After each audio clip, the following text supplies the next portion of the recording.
Hello all and welcome, and I am the MGTOW philosopher, and in this video I would like to talk about an article that is making me laugh my ass off, written by some broad named Fiona Sturges, whose picture I checked out. She's a pretty hideous broad, looks like a gargoyle, of course, Wicked Witch of the West, so of course she's an ardent feminist, and she hates, yes, she hates sex dolls. And then this rag, The Guardian, where every single story seems to be an opinion editorial instead of an actual news story, unless it has something good to say. If there's something good to say about the right, if there's anything good to say about anything logical or reasonable or good in this world, then it becomes a real journalistic piece. But when it's a hit piece, oh, it becomes an opinion editorial, of course. And in this article, this woman goes off on sex bots. The sex robots are coming. They're seedy, they're sordid, but mainly just sad. Yes, 3 negative pejorative adjectives in a row. Of course, sex dolls are seedy, sordid, and just plain sad. Right, because us men that don't want to have anything to do with you, we're just so sad. We're actually quite happy because we're not with you. The sex doll industry is going from strength to strength and to drive to make the figures more lifelike. But where will it end? Oh, yes. Try to frighten us with this dystopian image, this inferred possible negative future. Oh, this can't end anywhere good. It can't end anywhere good. Yeah. Now, meanwhile, you got all these women out there imagining these women running around that ain't really women. They're all robots taking their place. Oh, no, we can't have robots taking our place. We can't have things running around with fake vaginas that actually make women, that make men more satisfied than we do, which, by the way, ladies these days don't really make men satisfied at all, which is part of the problem and why we're running to sex bots to begin with. They're not actually sex robots. They're sex dolls. But anyway, I mean, check this broad out. Look at that picture. Isn't she hot? She's a hot piece of ass. I mean, it looks a little fake to me. I've seen some more realistic looking ones, but damn, body's perfect. Everything's perfect. She's not going to complain. She's not going to whine. Yeah, she's not going to do anything like cook dinner, but women these days don't do any of that stuff either. So she's the perfect woman. And she's certainly better than you, Fiona. And, of course, this article is a call to women to use their power of the vote to somehow make these sex dolls illegal by implying nonsense like, oh, they make men more likely to rape, or, oh, they make men more likely to commit sexual assault. There's no evidence of this, of course, but you don't need evidence when you control the vote. Oh, no, just appeal to emotion. Hyperbole, and you'll get them doing what you want them to do. Yeah, pass some stupid laws, and I'm sure video games cause violence too, because, hey, we feel that it might. No evidence, but we'll imply it anyway. Anyhow, let's get to the meat of this story, shall we? People say there's no such thing as loving an inanimate object, says James. James? I don't know who says that. What are you talking about? Who says that?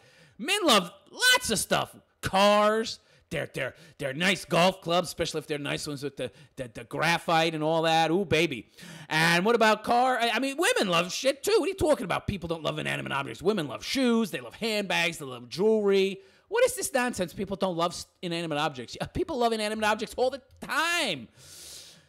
I don't necessarily think that's true. Yeah, I don't know who says this. Stupid women say that. Meanwhile, they're walking around in their $800 shoes and their $10,000 watch, bought for them by their sugar daddy, and their really expensive clothes and bag that they love. Yeah. James, the 58-year-old from Atlanta, Georgia, and the owner of four life-size sex dolls. Damn, James, you got a fucking harem.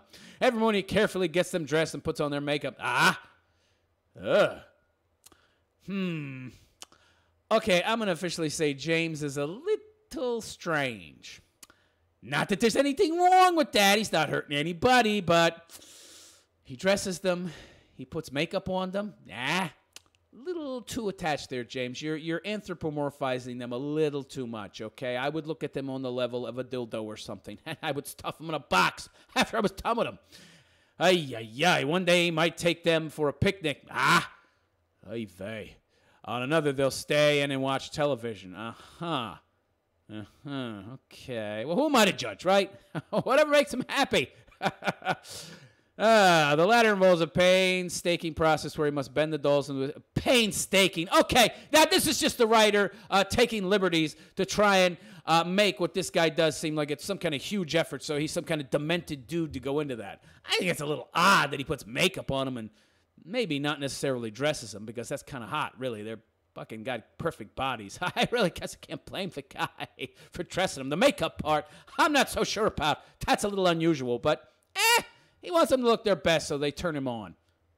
I guess there's nothing wrong with that. Of course, the writer of this, it's some painstaking process to bend their joints and sit them down. Ooh, yeah, he's so demented. But that's okay, because there's nothing James wouldn't do for his synthetic companions. With whom he shares a bed and has sex up to 4 times a week. Damn! Way to go, James! Way to go! James is among the protagonists of The Sex Robots Are Coming.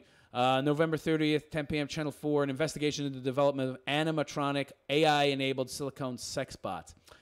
And by the way, when they talk about AI, these are things that just have, like, automatic responses and shit that are triggered by certain words and such, and maybe they have, like, some kind of very base level of learning ability, or, they vary their responses and shit, but they can't learn. They don't really learn like people, and they're not going to develop intelligence. So don't believe anything that these dumb writers tell you about this weird dystopian future, this weird Terminator future where you've got, female Terminators running around killing everybody. That's just hysterical nonsense. Nonsense. Part of C4's Rise of the Robot season. While James' silicone sweethearts remain resolutely inert, change is afoot in the world of sex dolls. Yeah, of course, it scare everybody into thinking that these things are going to be running around totally autonomous, doing whatever they want. First of all, we don't even have artificial intelligence yet. Not really. Not real artificial intelligence, like a computer that can think for itself. Number 2, we don't have the battery technology to allow these things to have any amount of power. I mean, do you understand how much power it takes?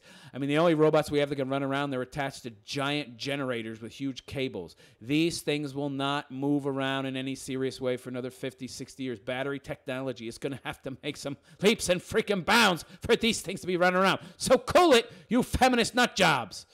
Hey. Change is afoot in the world of sex dolls with a drive to make them ever more lifelike. Good. First stop is Realbotics, the throbbing heart of the sex doll industry in San Marcos, California, where on workstations spilling over with custom-made nipples and wobbling artificial labia, researchers are utilizing new technology to persuade their dolls to smile, pout, flutter their eyelashes, and tell jokes. Yeah, I don't need any of that. I'll be honest, I don't like that. I wouldn't buy one of these sex dolls. one of these sex robots. I would just buy a doll. I don't want if I bought a doll, I would buy it because it doesn't talk. It doesn't move around. It doesn't tell jokes because women are not funny anyway. What kind of guy buys a sex doll so that it's going to tell jokes and shit? I don't want that bitch talking. I don't want to pretend that she's real and sit there and watch TV with her. If I want companionship, I'll get a fucking dog, okay? I'm perfect company for myself. I don't need another person to complete me or make me happy. And I don't need to pretend that I have one by anthropomorphizing one of these fucking dolls. I'd bang it and I'd stick it in a box and slide it under the motherfucking bed until I wanted to use it some more. What is this shit watching TV with a doll? That's a little strange. I'm sorry, James. That's a little unusual. Other than that, more power to you, buddy. But regardless, so what I mean is I really don't understand the need. I guess some guys actually want women that are yammering and talking and being a fucking pain and bothering. Shut the fuck up and suck my cock. Okay? Would you shut up? Nobody wants to hear you tell jokes. Fuck off! So all this shit with dolls that can talk and crap, fortunately, there's plenty of dolls out there on the market. Plenty of choices, dolls that don't do anything. And I would highly recommend that you go with something like that. Don't go with a fucking robot. For one thing, you're talking about adding whole zeros onto the cost. So, keep it simple, stupid. Down in the doll's nether regions. Heating in there. She can't even use words. She can't even use vagina. Oh, nether regions. Oh, you're so sophisticated, aren't you, Fiona? Nether regions. Heating and lubrication systems are in the early stages of development for a more authentic sexual experience. I like that. Now, that part I like. Along with muscle spasms. Woo-hoo-hoo-hoo. Nice. To stimulate female orgasm. Pubic hair is making a comeback. Offers company owner Matt running his hand through some plastic pubes. No, I thought she was trying to be a little more sophisticated. Then she says plastic pubes. Not so sophisticated, Fiona. You show your true colors, honey. And, of course, here they show what is a little bit of a disturbing picture. They meant it to be disturbing. They want to freak you out. Yeah, let's show one of these robot talking heads without any skin or head or anything. Just this bare plastic face. Yeah, it's a little freaky looking. So what? What do I care? The only thing I'm wondering about as I look at this picture is, can that head give head? That's what I'm wondering about. Can it give head? If it can, great. Just put a face on it and I'm fine. Matt sees a glittering future in which sex robots are as commonplace as porn. I have my doubts on that because I think that women are going to essentially rev up the power of their poon and vote these things out with some kind of sensationalistic critical theory nonsense, or they're just going to essentially parrot these lies again and again and again. And you see this stuff works, right? I mean, the wage gap has been disproven time and time again. Yet you had President Obama parroting this shit throughout his whole presidency, and people are believing him. They're believing his shit. How are they believing him? Well, because people are stupid. People are stupid. You can have all the facts in the world, but if you don't control the vote, nonsense is what's going to become policy. So these bitches are going to make these things illegal in some way, shape, or form. I guarantee it. They're going to at least try, and they might have partial, if not full success. You watch. And rejects the notion that his dolls are damaging to women, because they're not. That's like saying women having dildos is damaging to men, because it's objectifying men's bodies. Stupid bitches. Reducing them to body parts can be modified to suit the quirks of their owners. Again, dildos. It's not for everyone, he shrugs, while completely praying that it is. And this is just like that whole hysteria about video games. Like, people can't tell the difference between fantasy and reality. What are we, a bunch of low IQ retards? Well, I guess they think men are, that's for sure, while they run around with their dildos and their pocket rockets. But that's not a problem. Oh, no. This horrible feminist writer goes on to say, this is, it's fair to say, not your average dystopian future doc. Do you realize, honey, that your leftist nonsense is what is creating this future dystopian future, this future dystopia? Do you understand that it's you that's creating it? You cunt. You feminist cunt. You're the one creating the dystopia in the first place. You credit all these feminist bitches who don't want to do anything for their man. They get fat and ugly, and we're supposed to, ooh, body acceptance. Don't shame them, accept them. It's okay for me to be 300 pounds and eat ice cream for breakfast, lunch, and dinner. That's perfectly okay.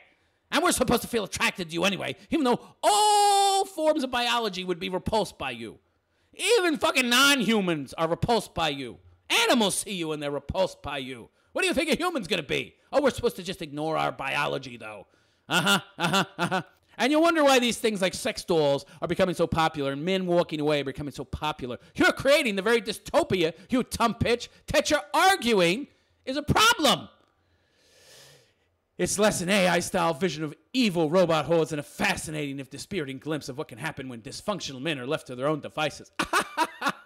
Yeah, we're dysfunctional. Right. Don't you love the shaming language?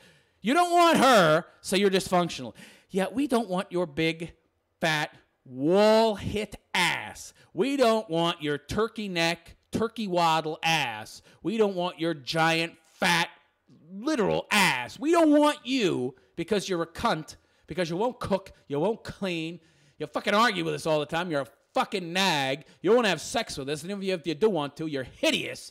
Oh, and you're a bitch.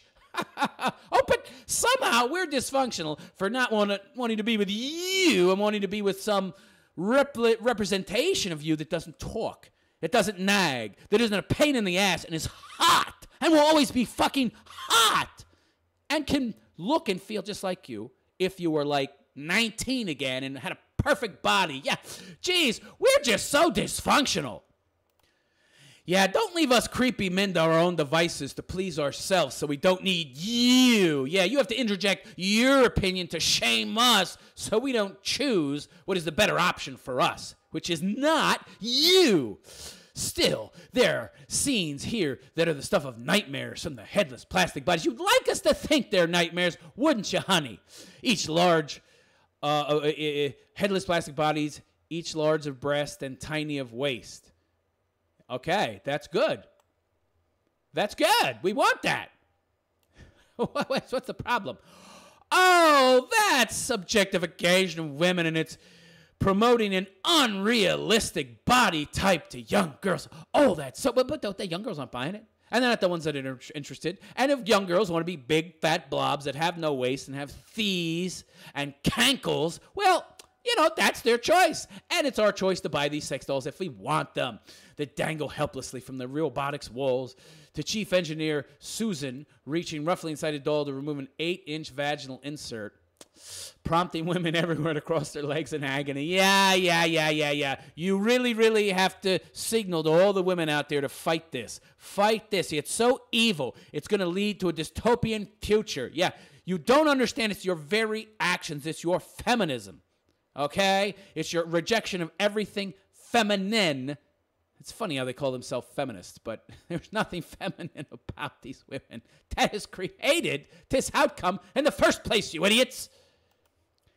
And there's James bending one of his dolls naked, save for her pants, face down over a workbench in his garage to adjust a screw in her shoulder.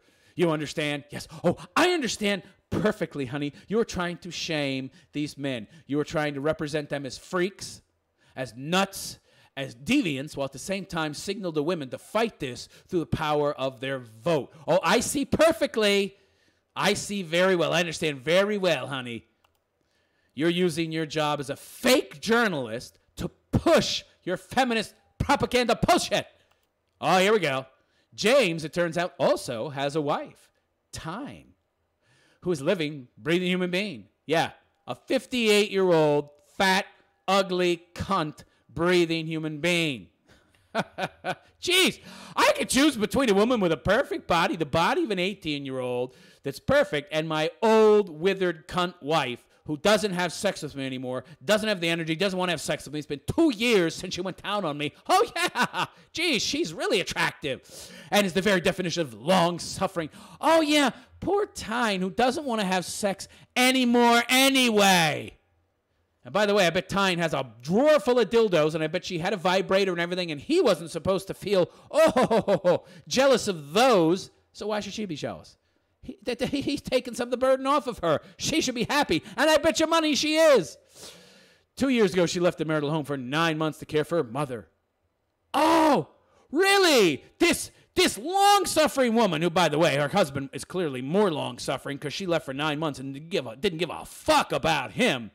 I'm just going to listen to this bullshit. This feminist and her cognitive dissonance. This woman left her fucking husband high and dry for 9 months. That's not a problem, though. But he got a sex doll to take the place of the bitch who left for almost a year and left him high and dry. Oh, but he's the problem, right? He doesn't have needs. And, of course, well, who cares if he has needs anyway? He's a man. It's all about the woman, right? Yeah, so let's vilify him. Yeah, I say the long-suffering husband whose wife left for 9 months to care for her mother and she returned to 4 new lodgers. Well, you know what? The bitch shouldn't have split for 9 months. I'd have divorced her ass. Of course, I wouldn't have married in the first place. Distinguishable by their caramel complexions. Yeah. Wonderful complexions that you don't have and that you try to hide with all that fake up that you're wearing on your clown face. Slimline figures and willingness to remain silent at all times.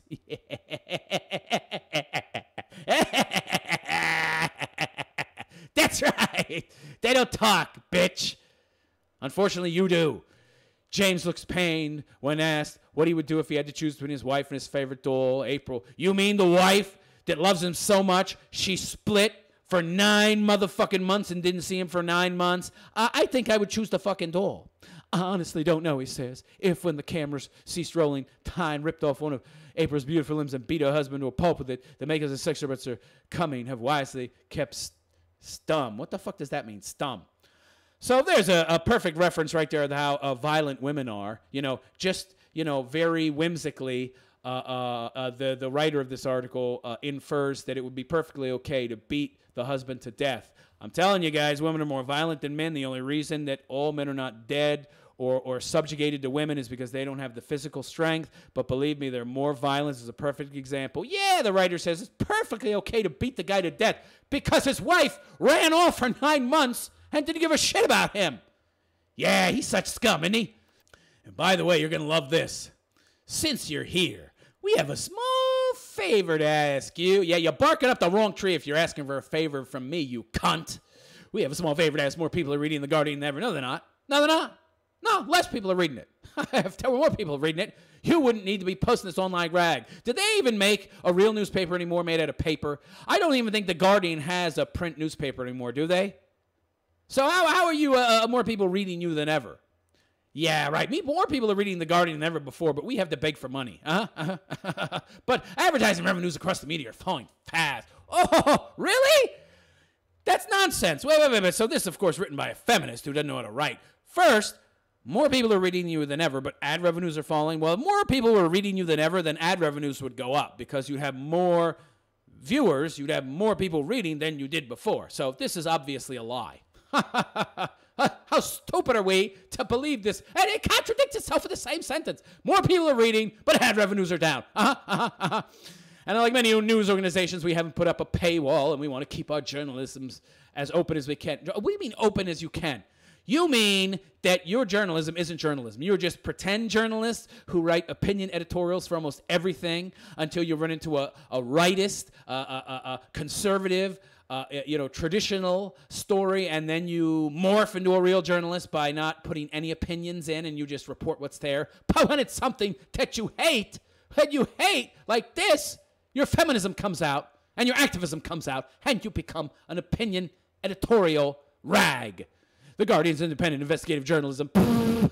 Independent. You are funded by all the scum of the world, the global elites. You're nothing more than a propaganda rag. Investigative journalism takes a lot of time. To write this piece of crap took a lot of time. Please, you probably roll it while she was sitting on the toilet.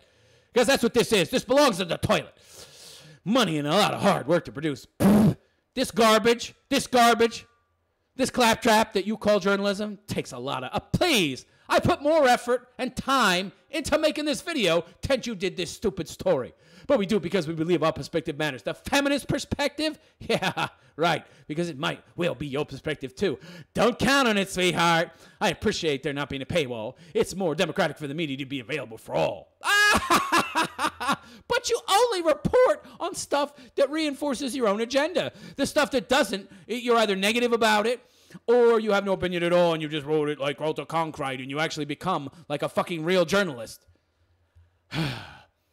I'm happy to make a contribution. Yeah. So we should, for as little as £1. Yeah, right. This is UK rag, people, of course. UK, one of the top 5 feminist countries in the world. So, yes, what do you say about donating to the rag that's the Patreon? That is The Guardian. That's what I say. Thumbs down. So let me know what you think in the comments section of this video. And please like and subscribe and donate to my Patreon if you are so inclined. Do not donate to their Patreon, the scum at The Guardian. And you might want to let, what's her name? Fiona Sturges, know what you think of her article. You can find her on Twitter. Yes. I am the MGTOW philosopher, and I wish you a good day. Take care.